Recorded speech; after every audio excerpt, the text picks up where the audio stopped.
So where are we with that? And where are we with sports gaming? What's your plan? Okay.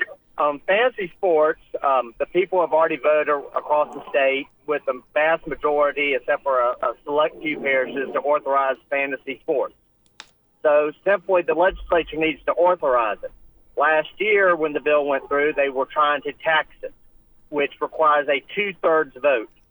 So the anti-gaming, gambling, fantasy sports people were able to block it by not voting for a tax. The bill I have for fantasy sports this year is to simply authorize it without any tax or fee in it, so it's a simple majority vote. So the state would get no money out of it?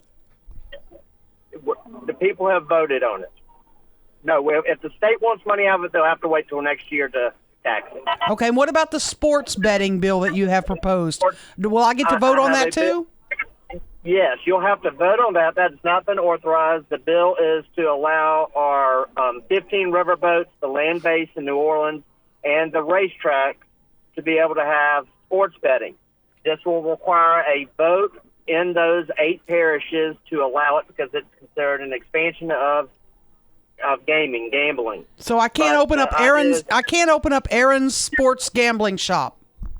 No, I'm doing this to help our market. We're having to compete with Oklahoma. We're having to compete with Arkansas, and then of course the eastern side, Mississippi, where they have sports betting.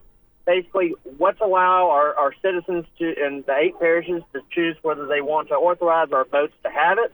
And let's drive traffic up to our river boats and to our racetrack. We need to be able to allow them to compete with other markets across the country. What would the taxation, if any, be on sports betting? How would that be implemented, and what would it be?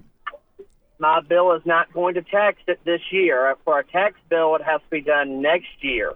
I'm simply trying to help our industry in our state be able to compete. If you look at the gaming revenues, they're dropping in our market. More people from the Dallas-Fort Worth area are going to Oklahoma. We're going to have March Madness coming up here in 2 weeks, and you're not going to be able to place a bet here in Louisiana. But in Mississippi and in Oklahoma, they're going to be packed full of people doing that. It's about driving in the sense that, in the sense that it would be gaming revenue for Horseshoe or Margaritaville. They would be taxed on it as revenue, but there wouldn't be an added sports gambling tax. That's correct. If they make a profit, there's going to be that. If they have to hire someone, there's going to be someone who's working. More people coming to our market, more people going to the restaurants, more people sitting in there watching March Madness, where hopefully the Tigers will be victorious in being able to do that. But we're not going to be able to do it this year. This is basically to allow for the people to vote and get sports betting into our riverboats, our land-based casino, and our racetracks that are struggling to compete with other markets across the country. But the vote couldn't happen until, November? So it's not even going to be in place this year anyway, right?